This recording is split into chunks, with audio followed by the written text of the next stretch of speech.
everyone. Welcome to the last final episode of Season 1 of Off the Record. My name is Leila Nunez. I'm so happy to be your host for this episode.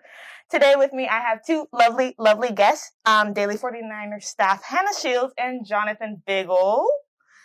Hi. Hello. Hi. How's it going? Hello. How are you Good. Doing good. Doing great.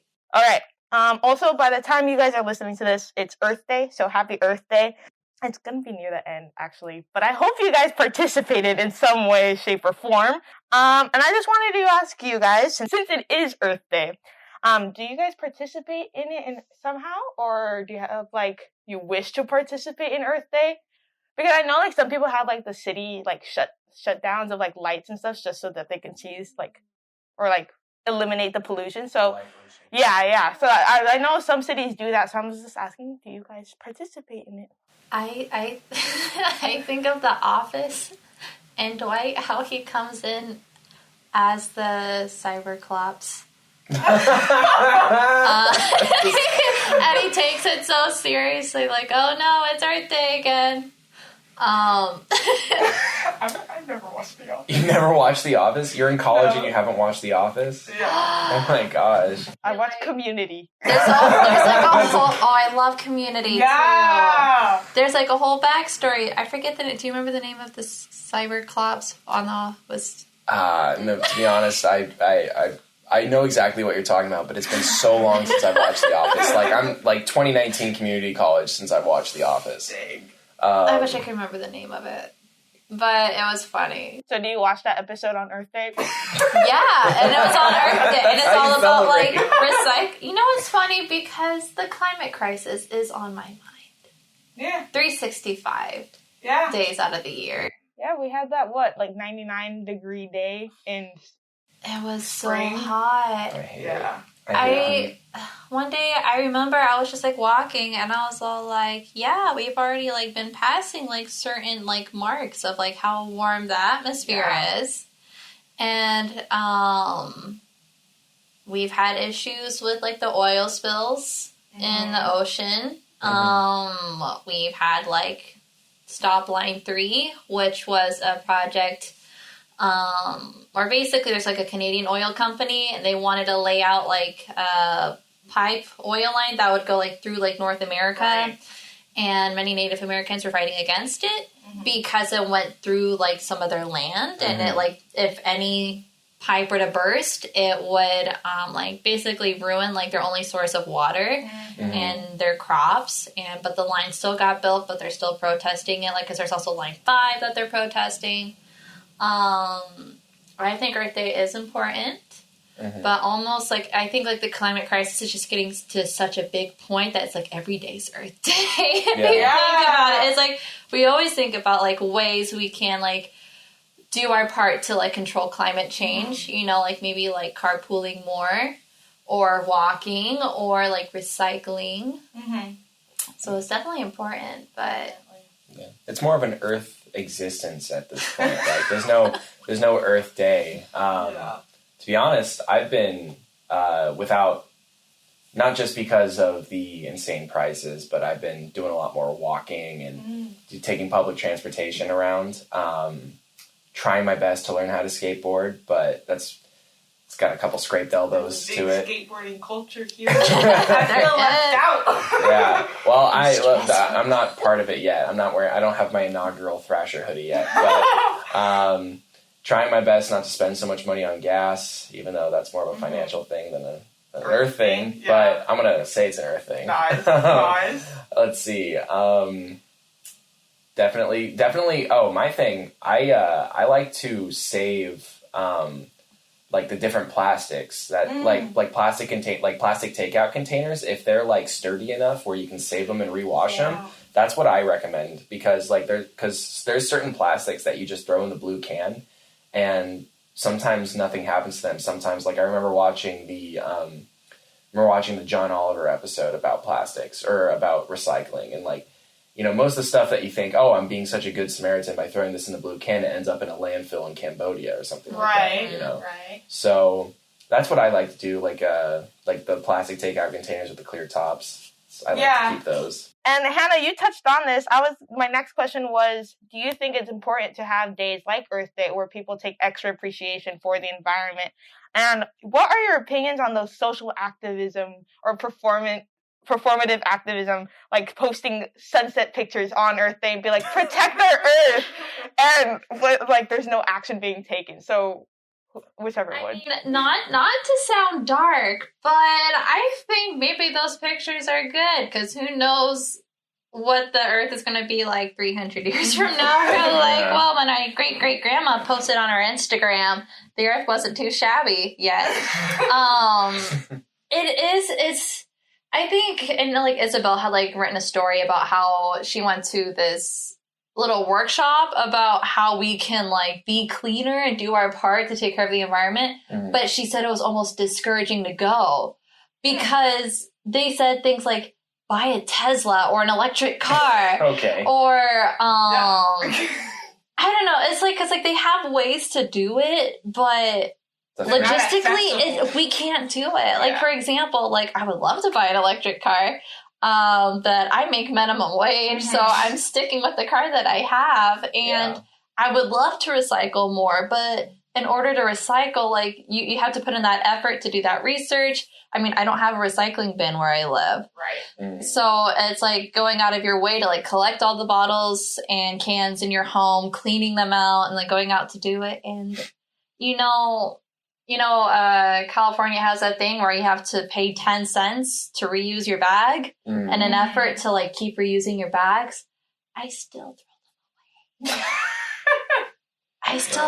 Because I'm a forgetful human being. It's like, I think, yes, obviously everyone needs to do their part in keeping a cleaner environment, but I think it should be less focused on the private citizens and more on the bigger corporations. Yeah. Like, okay, I work for Starbucks, but I'm going to go for it.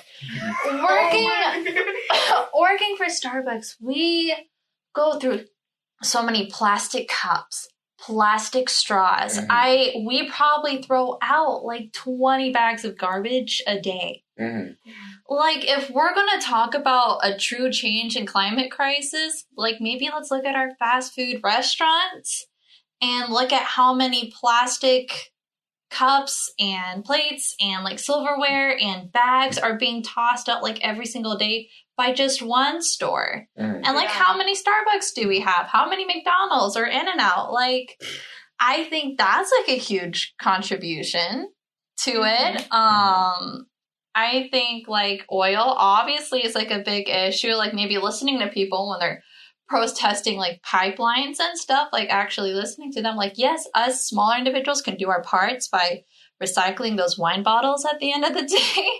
But I think to take the bigger leaps and bounds is to kind of go at like the bigger sources of pollution and actually doing something about it. For example, Starbucks came up with the strawless lid. So basically for their iced coffees and their iced drinks, you can get like we have a sippy lid instead. So basically we would be using fewer straws. You know what people do? They ask for a straw. They stick There's straw no in point. there. And then I've had a customer complain saying, I hate these new lids because now when I put in the straw, it makes that weird squeaky sound because it's too small. And we're like, well, you're not supposed to use a straw. That's the point. So it's like, it's kind of like an effort, but it's not like a real effort. Yeah. I mean, I'd love to do my part and buy a Tesla and have my own recycling center in the backyard. But if we were really serious about it, I think we would actually look at the bigger sources of pollution and actually implement it. But that means money. That means politics. That means like lobbying for these things. And that's just, I don't know. Yeah. It's depressing.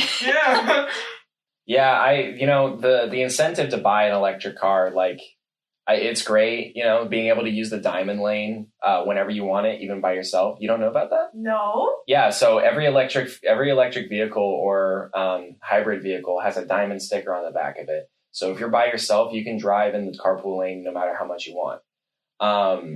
That's luxury. Yeah, that's So the carpool lane is meant to like encourage carpool. Oh my. I never connected that. Yeah. Yeah. And, that's great and all, but, buy a Tesla, like, I don't have $30,000 laying around. Just drop that, So I'll stick to my Kia Soul. But they're laughing at me. But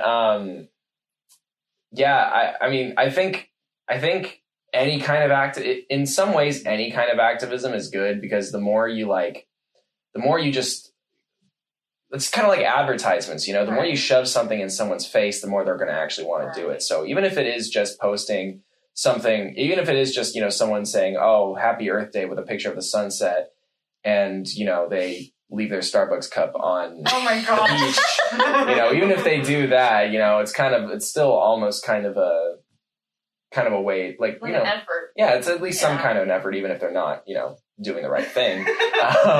But, we are at a tipping point. Like, we've been told by, there's numerous outlets out there that'll tell you that we're at a tipping point, with climate change. And I think action does need to be taken now. Mm-hmm. We just need to have leaders who are going to step up and tell us what we need to do. Right. And we don't have that right now, unfortunately, but we will be. It's like, hopefully. You could buy a Tesla, or maybe you could vote for the person that you think is going to take this more seriously. Yeah. I think that's a good point, where it's the people in charge that really have the most power over how we can implement and change things. So, I don't know. It's we can only do so much. Yeah. Especially since, in college, as you said, and as you said, we don't have money, and we don't have time. We do have the power to vote. We do have the power to vote, and that's something that everyone should do. And it's also, you have the power to petition and all that. Create, create a change, events and stuff that promote that change, that take it up to the other powers. Yeah. Well, thanks for that. All right. So since it's our last episode, it's nearing the end of the school year. I wanted to talk to you guys about that. Finals are coming up. How are you guys feeling? Are you guys stressed? Are you guys majorly burnt out? Right. Yeah. Majorly burnt out. And I think after spring break, I just hit a huge low in my burnout, where I just didn't care anymore. I was like, I don't want to go to class. I don't want to write. I don't want to get out of bed. And it's so hard getting through that burnout, because as much as you don't want to, you need to at the end. And what's been helping me is just taking it day by day. First of all, just acknowledging that I'm burned out, and acknowledging that I don't have energy, and then just listening to my body. And it's okay, we're going to sleep today. Let's sleep. Mm-hmm. Because then if I take it a Sunday and I just choose to sleep all day instead of catching up on homework, the next day I actually feel more refreshed, more energized, and I feel remotivated to kind of start doing some things. Then I'll maybe start feeling burnt out by the next day. I'm like, that's okay. We'll take it easy. So, going step by step. But as a journalism major, and I don't have any internships lined up, but I still want to keep my portfolio rolling. So, what has been helping me is kind of planning projects for the summer that I could do to kind of keep me going and motivation, keep me excited. Yeah, exactly. I just invested in a new camera. Yes. So I want to start doing feature videos. I already have 2 projects in mind that I want to do over summer. Start freelancing, freelance writing. Just looking at basically into the future. Just it's okay. Do what you need to do. Take the L. If you miss an assignment, it's all right. We still got another year. Yeah, I same thing after spring break. Yeah, it's been a hard time kind of not being burnt out. It's and also I fall into this really dangerous loop where I do want to take those days where I'm just all right, I'm going to take an L and just rest or do something that'll clear my brain out. But at the same time, if I do take a day to rest during the weekend after I get off work, I'm going to be missing out on my assignment. So I'm I'm scrambling to finish 3 assignments in one day. And then the next day I'm just like, I don't even want to keep going. But you do need to take care of yourself during this time. But you also, you do have to care about your academics. Finishing strong and stuff. Yeah. I mean, as strong as you can. I've never been someone that's been academically like stellar. Okay. But I do recognize like the good thing about us is that like grades are going to be like our nail in the coffin for our career. It's more just like our clips, our portfolio. Mm-hmm. So that's a good thing that you've got going. Mm-hmm. I do want to start some projects this summer. We were talking before this about this is going to be a self-care summer. Nice. I'm thinking that'll be the theme. But yeah, self-care summer. Getting ready for... Put that at a hashtag. No. So hashtag That could be a summer. good hashtag. So That is a good one. I'm assuming you guys believe that second semester slump is a real thing. Yes. Oh my God. I had so much energy the first semester. Mhm. So much energy. Like I was writing all these stories, taking on all these assignments. I was like doing well in all my classes. That was also like my busiest semester. I did not have a single day off. Mhm. I worked 7 nights a week, whether it was at Starbucks or teaching at a dance studio and writing for the Daily 489er and being a full-time college student. It was... Be careful not to take on too much during the semester. Make sure you have a day where you are able to sleep in and not have to worry about doing anything. Because if you don't, it catches up to you. Yep. And it just hits you harder in the long run. Because by January, that was such a slow month for me. I could not move. I was so tired. Even Christmas break, like I performed in my company's Nutcracker in Laughlin. We went to Vegas for my sister's 21st birthday. Then it was Christmas. And then I came back and I got sick twice. So it's like no rest. There was no rest. And then like spring semester started and I was like, oh my God. So definitely like cut back. Like don't try to do everything at the same time. Look where you can cut back if you can.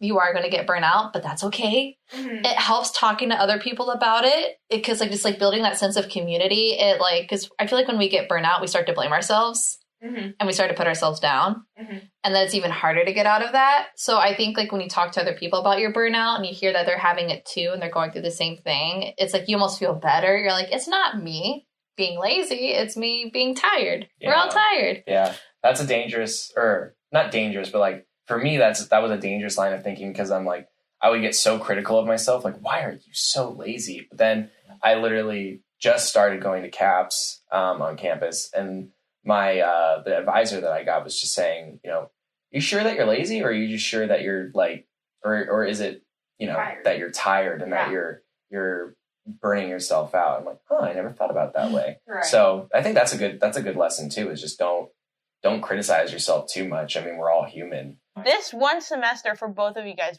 is it making you more or less excited for next year, senior year? Both, and I'm in the middle ground because on one hand, like I kind of have that feeling where it's like, because I transferred as well. My feelings are like I love it here, but I'm only here for another year, and I'm freaking out about that. And I did apply for one internship, and I didn't get it.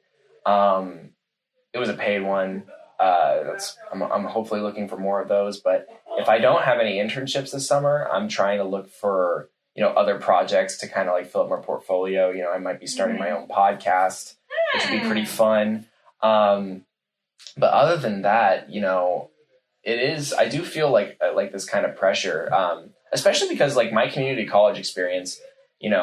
I'm not sure. I wasn't even sure I was supposed to get internships back then. But like even so, I went to community college for one full semester before lockdowns. Yikes. So yeah, I spent my sophomore year of my quote unquote sophomore year of college completely online in a small mountain town. Me too. And and so it was like I now that I'm here, I'm just like, oh, I'm in the big leagues. So I gotta hit the ground. I hit the ground running when I first got here, but then once this semester started, I I was like, okay, we're going to do great. First 2 weeks are going to be online. That's fine. We'll be in person. But then it just kind of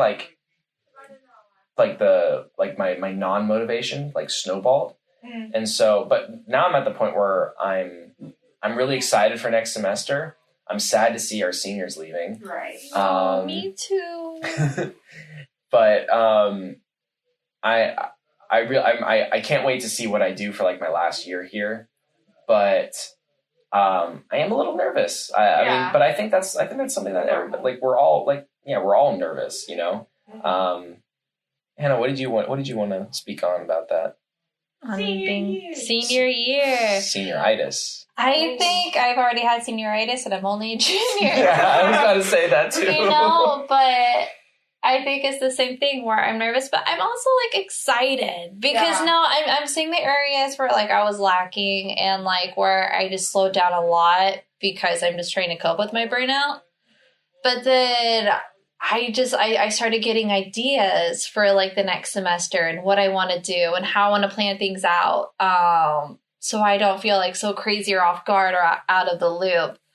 And, and then I got my camera and I was yes. I have projects I want to do, maybe a feature video, on Juneteenth or I have a friend that I would love to do a feature video on. And it's bittersweet. It's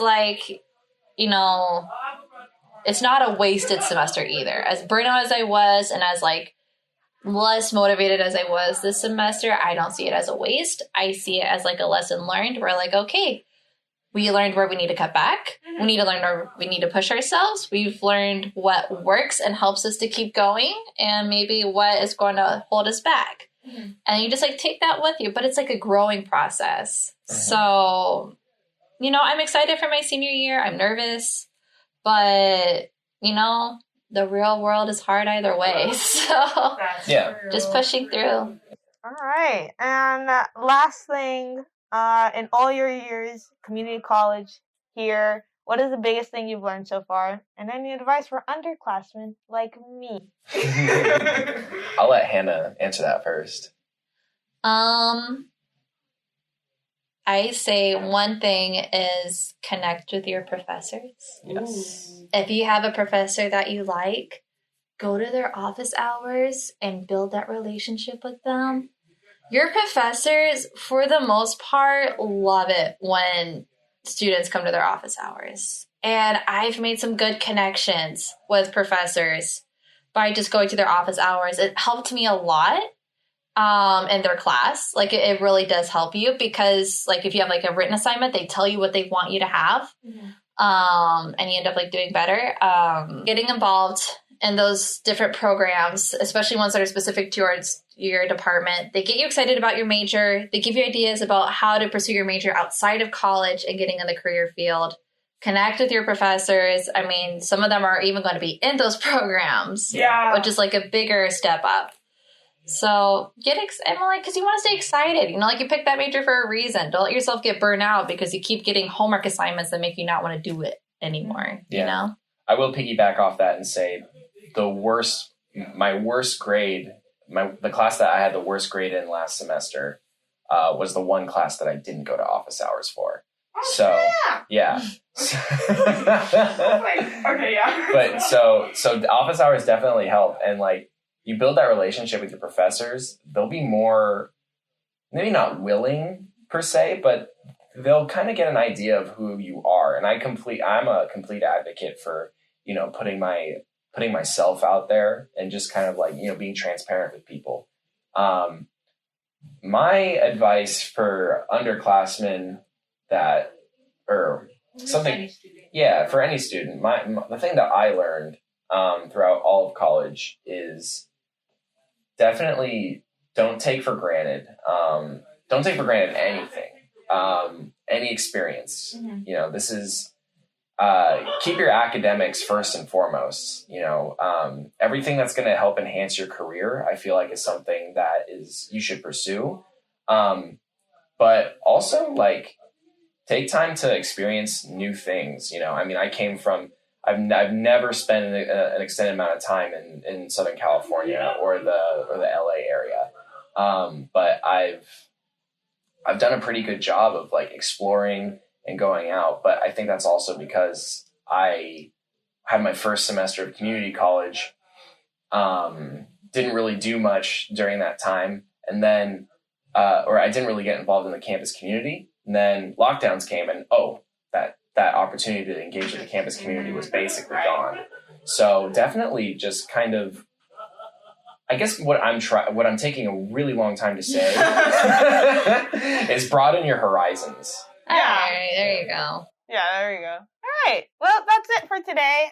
Thank you guys so much for joining me on this episode. I'm excited because you guys are not graduating, and I get to see you when I'm here. And happy Earth Day to everyone out there. And finish strong. Finish the semester strong. Good luck on exams. And yeah. Yay! Thank you got this, everyone.